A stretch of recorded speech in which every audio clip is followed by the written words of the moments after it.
Maths science ક્લબમાં સર્વે વિદ્યાર્થી મિત્રોનું સ્વાગત છે. ધોરણ 9 વિષય વિજ્ઞાન, ચેપ્ટર નંબર 6 પેશીઓ, એનો ભાગ 2. વિદ્યાર્થી મિત્રો, ભાગ 1 માં ચેપ્ટર 6 માં આપણે શું શીખવાના છે એના વિશેની પ્રાથમિક માહિતી આપણે મેળવી છે. ભાગ 2 માં આપણે પેશીઓના બે પ્રકાર જે છે, એક છે વનસ્પતિ પેશીઓ અને બીજું છે પ્રાણી પેશીઓ. તો એના વિશે આપણે પ્રાથમિક માહિતી મેળવીશું અને ત્યારબાદ વનસ્પતિ પેશીઓ અને એના પ્રકારો વિશે ડિટેલમાં શીખીશું.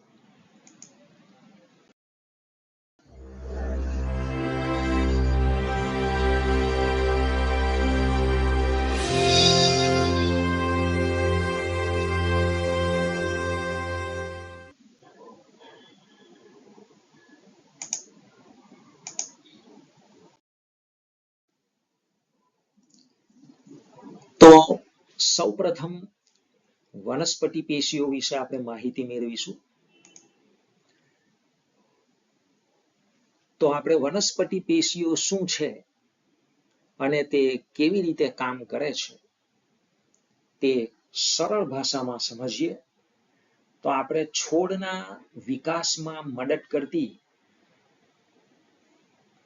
વધતી પેશીઓ, જેને વિજ્ઞાનની ભાષામાં વર્ધનશીલ પેશી કહે છે. તો વર્ધનશીલ પેશીથી લઈને તેના સ્થિર ભાગો બનાવતી પેશીઓ, જેને વિજ્ઞાનની ભાષામાં સ્થાયી પેશી કહે છે, ત્યાં સુધીની આપણે સફર કરવાની છે અને એ આપણો ટોપિક છે વનસ્પતિ પેશીઓ.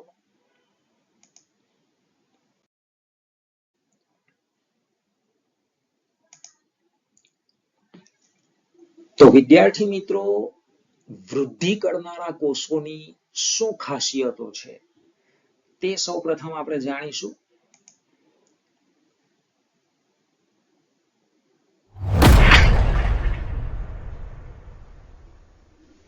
તો વૃદ્ધિ કરનારા જે કોષો છે એની પહેલી ખાસિયત છે કે તેઓ સતત વધતા કોષો છે.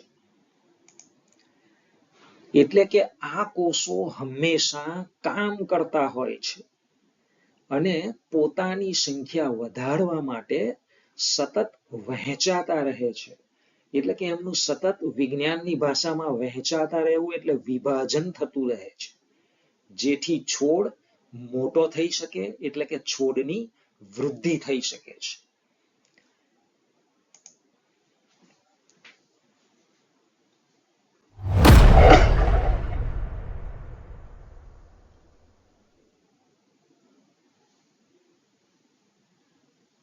બીજી એની ખાસિયત છે કે તેઓ જાડું પ્રવાહી એટલે કે જાડો કોષરસ ધરાવે છે અને તેઓની દિવાલ પાતળી હોય છે, એટલે કે પાતળી કોષ દિવાલ ધરાવતા કોષો હોય છે.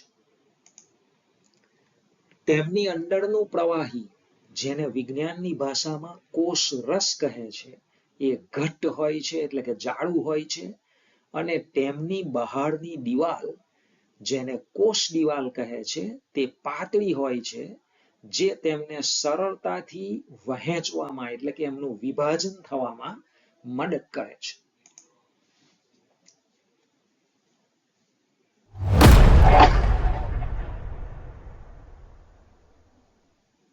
અને ત્રીજી ખાસિયત છે વર્ધનશીલ પેશીના કોષોની કે મુખ્ય કેન્દ્ર એમાં હોય છે પણ રસધાનીઓ હોતી નથી.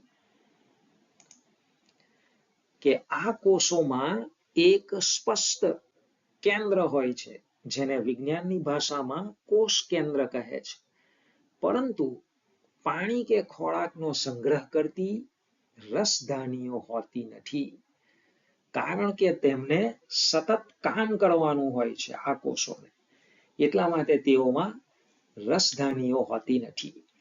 તો વિદ્યાર્થી મિત્રો, આ ત્રણ ખાસિયતો જે મુખ્ય છે એ વૃદ્ધિ કરનારા કોષો એટલે કે વર્ધનશીલ પેશીના કોષોની છે.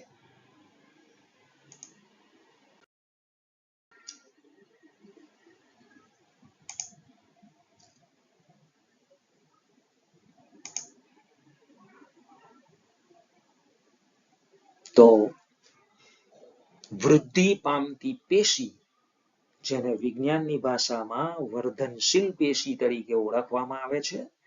તો વિદ્યાર્થી મિત્રો, આ વર્ધનશીલ પેશીના કોષો વિશે આપણે એની ખાસિયતો જાણી. હવે વર્ધનશીલ પેશી શું છે તેના વિશે જાણીએ. તો વર્ધનશીલ પેશીઓ જીવન પર્યંત વિભાજન પામતી રહે છે, એટલે કે વહેંચાતી રહે છે. એના કોષોનું વિભાજન થતું રહે છે અને કેટલાક વિસ્તારો સુધી તે સીમિત હોય છે. ત્યાર પછી એનું વિભાજન બંધ થઈ જાય છે. વનસ્પતિની વૃદ્ધિ માટે વર્ધનશીલ પેશી જવાબદાર છે.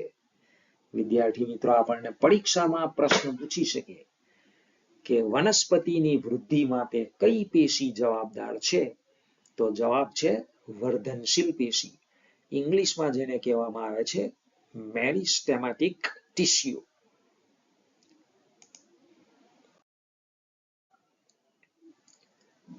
તો વર્ધનશીલ પેશી શું છે? What is meristematic tissue?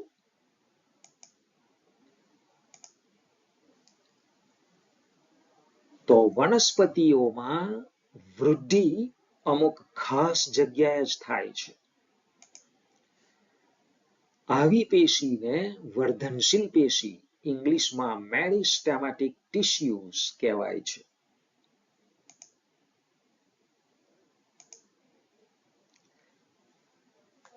વર્ધનશીલ પેશીમાંથી બનતા નવા કોષો પહેલા વર્ધનશીલ જેવા જ હોય છે. જ્યારે તે મોટા થાય અને પુખ્ત બને છે, તેમના ગુણધર્મો ધીમે ધીમે બદલાય છે અને તે બીજા પ્રકારની પેશીઓમાં ફેરવાઈ જાય છે. એટલે કે ત્યાર પછી તે વર્ધનશીલ પેશીના કોષો તરીકે રહેતા નથી, પણ એમનો પ્રકાર બદલાઈ જાય છે.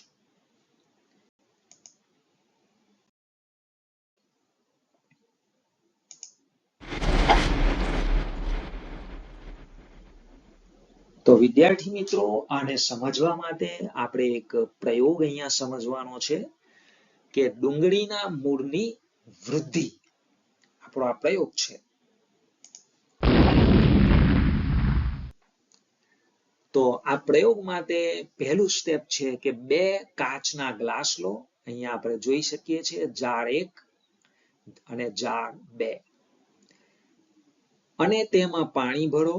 બંને કાચના જારમાં પાણી ભર્યું છે. બે ડુંગળી લો. અહીંયા આપણે આકૃતિમાં જોઈ શકીએ છીએ. અને દરેક ગ્લાસ પર એક એક ડુંગળી મૂકો. થોડા દિવસ પછી બંને ડુંગળીના મૂળની લંબાઈ માપો. પહેલા, બીજા અને ત્રીજા દિવસે માપ લો. એટલે કે પહેલા દિવસે માપ બંનેના મૂળના માપ લો. આ મૂળ અહીંયા આપણે આકૃતિમાં જોઈ શકીએ છીએ. ત્યાર પછી બીજા દિવસે પણ એનું માપ લો બંનેનું. અને ત્રીજા દિવસે પણ બંને ડુંગળીના જે મૂળ છે એના મૂળની લંબાઈ માપો અને એને આપણે નોંધ કરવાની છે. ચોથા દિવસે બીજા ગ્લાસમાં રાખેલ ડુંગળીના મૂળને 1 સેન્ટીમીટર જેટલા કાપી લો. 3 દિવસ સુધી આપણે બંનેના મૂળની લંબાઈ માપીને નોંધ કરવાની છે. ત્યાર પછી ચોથા દિવસે આપણે આ બીજા જારમાં જે ડુંગળી રાખેલી છે એના મૂળને લગભગ 1 સેન્ટીમીટર જેટલા કાપી લેવાના છે. પછી 5 દિવસ સુધી, એટલે ફરીથી પાછા 5 દિવસ, 1 2 3 4 5, આમ બંને ગ્લાસમાં રાખેલા ડુંગળીના મૂળની લંબાઈ માપો. એટલે કે ત્યાર પછીના 5 દિવસ સુધી સતત ક્રમશઃ પહેલા દિવસે, બીજા દિવસે, આમ 5મા દિવસ સુધી જાર 1 અને જાર 2 બંનેમાં મૂકેલી ડુંગળીના જે મૂળ છે એમની લંબાઈ આપણે માપવાની છે અને નોંધ કરતા જવાનું છે. તો વિદ્યાર્થી મિત્રો, આપણને વિચારવા માટે કહ્યું છે અહીંયા કે કયા ગ્લાસમાં રાખેલ ડુંગળીના મૂળ લાંબા છે. તો વિદ્યાર્થી મિત્રો, જ્યારે આપણે ચોથા દિવસે આ જાર 2 માં મૂકેલી ડુંગળીના આ જે મૂળ છે એને લગભગ 1 સેન્ટીમીટર જેટલા કાપી લઈશું અને ત્યાર પછી સતત 5 દિવસ સુધી બંને જાળવાની ડુંગળીઓના આ મૂળની લંબાઈને આપણે માપીશું તો આપણને ખબર પડશે કે જાર 1 માં રાખેલી જે ડુંગળી છે એના મૂળની લંબાઈમાં વધારો થશે, જ્યારે જાર 2 માં રાખેલી ડુંગળી કે જેના મૂળ આપણે ચોથા દિવસે 1 સેન્ટીમીટર જેટલા કાપી નાખ્યા હતા એ ડુંગળીના મૂળ ત્યાર પછી વધવાનું બંધ કરી દેશે. એટલે કયા ગ્લાસમાં રાખેલી ડુંગળીના મૂળ લાંબા છે? તો જાર 1 માં રાખેલી ડુંગળીના મૂળ લાંબા છે. જ્યારે આપણે મૂળનો ઉપરનો ભાગ કાપીએ છીએ ત્યારે શું તે વધવાનું બંધ કરે છે? તો વિદ્યાર્થી મિત્રો, આ પ્રયોગના અવલોકન પરથી આપણે કહી શકીએ છીએ કે હા, જ્યારે આપણે મૂળનો ઉપરનો ભાગ કાપીએ છીએ ત્યારે એ મૂળ લંબાઈમાં વધવાનું બંધ કરે છે. અને એની પાછળનું કારણ શું છે? કારણ કે વનસ્પતિના જે મૂળ છે અને એની ટોચના ભાગો છે ત્યાં વૃદ્ધિ સાથે સંકળાયેલી પેશી, એટલે કે આપણે જે 1 નંબરની પેશી અત્યારે અભ્યાસ કરી રહ્યા છે જેનું નામ છે વર્ધનશીલ પેશી, એ વર્ધનશીલ પેશી વનસ્પતિના મૂળની ટોચમાં રહેલી હોય છે અને એના કારણે જ મૂળની લંબાઈમાં વધારો થતો હોય છે. પણ આપણે એ મૂળની ટોચને કાપી નાખીએ તો એ વર્ધનશીલ પેશી દૂર થઈ જાય છે. એટલા માટે હવે વનસ્પતિના મૂળની વૃદ્ધિ અટકી જાય છે. તો વિદ્યાર્થી મિત્રો, તમને આ પ્રયોગમાં સમજ પડી ગઈ હશે.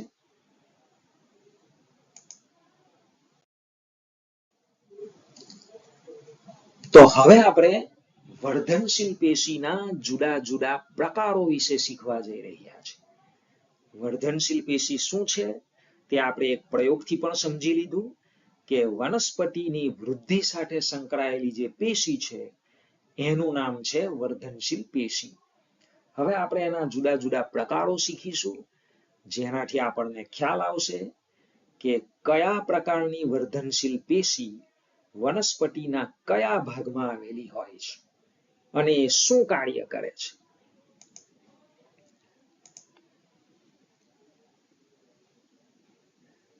તો વિદ્યાર્થી મિત્રો, વનસ્પતિમાં વર્ધનશીલ પેશી ક્યાં છે અને તેના આધારે તેના મુખ્ય 3 પ્રકાર પડે છે. પહેલો પ્રકાર છે અગ્રસ્થ વર્ધનશીલ પેશી. અહીંયા બાજુની આકૃતિમાં પણ તમે જોઈ શકો છો કે આ અગ્રસ્થ વર્ધનશીલ પેશી છે. બીજો પ્રકાર છે પાર્શ્વીય વર્ધનશીલ પેશી. આકૃતિમાં આપણે જોઈ શકીએ છીએ કે આ પાર્શ્વીય વર્ધનશીલ પેશી છે. અને ત્રીજો પ્રકાર છે આંતરવિસ્ત વર્ધનશીલ પેશી. તો અહીં આકૃતિમાં આપણે જોઈ શકીએ છીએ કે આ આંતરવિસ્ત વર્ધનશીલ પેશી છે. તો વિદ્યાર્થી મિત્રો, આ 3 પ્રકારો એ વર્ધનશીલ પેશી કઈ જગ્યાએ કયા સ્થાને આવેલી છે તેના આધારે એના પ્રકાર પાડવામાં આવેલા છે. તો સૌથી પહેલો પ્રકાર આપણે જોઈએ અગ્રસ્થ વર્ધનશીલ પેશી. તો અગ્રસ્થ વર્ધનશીલ પેશી એ મૂળ અને પ્રકાંડના વધતા ભાગોમાં, એટલે કે એના અગ્રભાગ જે છે, આ આગળની ટોચ છે, એ આગળની ટોચમાં મૂળની અને પ્રકાંડ એટલે કે વનસ્પતિનું જે કુમળું પ્રકાંડ હોય છે એના આગળના ભાગમાં આ વર્ધનશીલ પેશી આવેલી હોય છે. તો આગળના ભાગ પરથી જ એનું નામ પડ્યું છે અગ્રસ્થ વર્ધનશીલ પેશી. અને એનું કાર્ય શું છે? તો કે તે મૂળ અને પ્રકાંડની લંબાઈમાં વધારો કરે છે. બીજો પ્રકાર છે પાર્શ્વીય વર્ધનશીલ પેશી. તો વિદ્યાર્થી મિત્રો, અહીં આકૃતિમાં આપણે જોઈ શકીએ છીએ પાર્શ્વીય વર્ધનશીલ પેશી. તો પાર્શ્વીય વર્ધનશીલ પેશી એ પ્રકાંડ અને મૂળની જાડાઈમાં વધારો કરવામાં મદદ કરે છે. એટલે કે મૂળને જાડું બનાવે છે, વનસ્પતિના પ્રકાંડને જાડું બનાવે છે. એટલે મૂળ અને પ્રકાંડના વચ્ચેના ભાગમાં આવેલી હોય છે, એટલા માટે એનું નામ છે પાર્શ્વીય વર્ધનશીલ પેશી. અને ત્રીજો પ્રકાર છે આંતરવિષ્ટ વર્ધનશીલ પેશી. તો આ પેશી પાંદડાના તળિયાના ભાગમાં અથવા તો વનસ્પતિઓની ડાળીઓની જે બે ગાંઠો હોય છે, જેને વિજ્ઞાનની ભાષામાં આંતરગાંઠ કહે છે, તો એ બે ગાંઠોની વચ્ચે આંતરવિષ્ટ વર્ધનશીલ પેશી આવેલી હોય છે.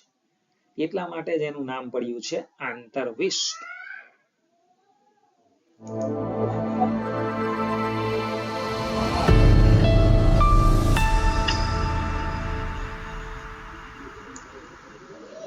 તો વિદ્યાર્થી મિત્રો, હવે તમે તમારી સ્ક્રીનના ઉપર વ્યવસ્થિત ડાયાગ્રામથી આ ત્રણેય પ્રકારની પેશીઓને સમજી શકો છો. તો અહીંયા આપણને એક વનસ્પતિ આપી છે. અહીંયા આ ઉપરની તરફ છે એ કુમળા પ્રકાંડનો અગ્ર ભાગ છે અને એને અહીંયા ઝૂમ કરીને બતાવેલો છે. અહીંયા લખ્યું છે ઇંગ્લિશમાં શૂટ એપિકલ મેરિસ્ટેમ, એટલે કે અગ્રસ્થ વર્ધનશીલ પેશી અહીંયા આવેલી હોય છે અને એના લીધે પ્રકાંડ આમ વધતું જાય છે. ત્યાર પછી લેટરલ મેરિસ્ટેમ એટલે કે પાર્શ્વીય વર્ધનશીલ પેશી. તો જો અહીંયા આપણે જોઈ શકીએ છીએ કે આ વનસ્પતિનું પ્રકાંડ છે અને એ જાડું છે અને અહીંયા વચ્ચે આ લેટરલ મેરિસ્ટેમ એટલે કે પાર્શ્વીય વર્ધનશીલ પેશી આવેલી છે. એટલે એ વનસ્પતિના પ્રકાંડને જાડું બનાવે છે, એની જાડાઈ વધારવામાં મદદ કરે છે. એ પ્રમાણે મૂળની અંદર પણ. અને ત્રીજો પ્રકાર છે ઇન્ટરકેલરી મેરિસ્ટેમ, જેને ગુજરાતીમાં કહેવાય છે આંતરવિષ્ટ વર્ધનશીલ પેશી. તો અહીંયા આપણે જોઈ શકીએ છીએ આંતરવિષ્ટ વર્ધનશીલ પેશી કે આ આંતરગાંઠ છે ત્યાં આવેલી છે. આ વનસ્પતિનું જે પર્ણ છે એના તળિયાના ભાગમાં આ આંતરવિષ્ટ વર્ધનશીલ પેશી આવેલી હોય છે. વિદ્યાર્થી મિત્રો, આ એક સુવ્યવસ્થિત આકૃતિ દ્વારા આપણે વર્ધનશીલ પેશીના ત્રણેય પ્રકારો અને કઈ કઈ જગ્યાએ આવેલી હોય છે એની આપણે સમજ મેળવી છે.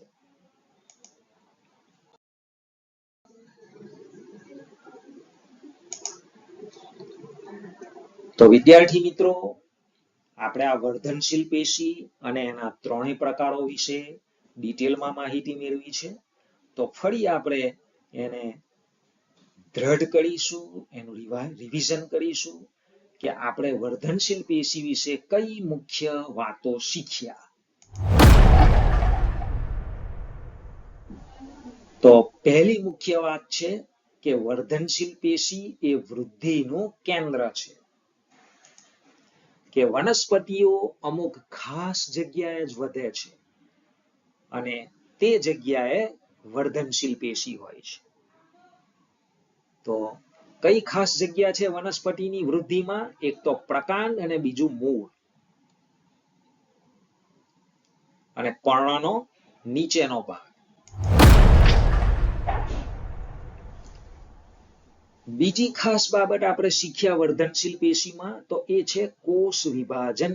એટલે કે વર્ધનશીલ પેશીમાં સતત કોષોની વહેંચણી થતી રહે છે. કે વર્ધનશીલ પેશી નવા કોષો બનાવે છે. આ કોષો મોટા થઈને બીજા કોષમાં બદલાઈ જાય છે.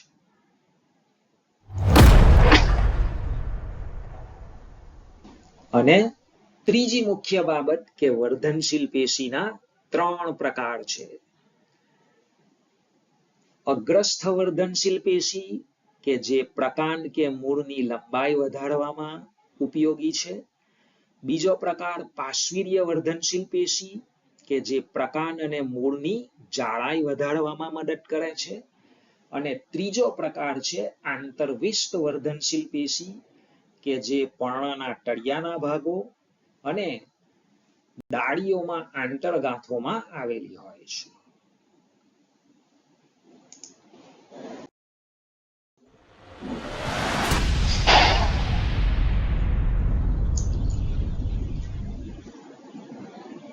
તો વિદ્યાર્થી મિત્રો, ભાગ 2 માં આપણે વનસ્પતિ પેશી વિશે ભણવાનું શરૂ કર્યું અને એમાં વનસ્પતિ પેશીનો પહેલો પ્રકાર કે જેને વર્ધનશીલ પેશી કહે છે અને એના 3 પેટા પ્રકાર, એના વિશે આપણે વિસ્તૃત માહિતી મેળવી છે.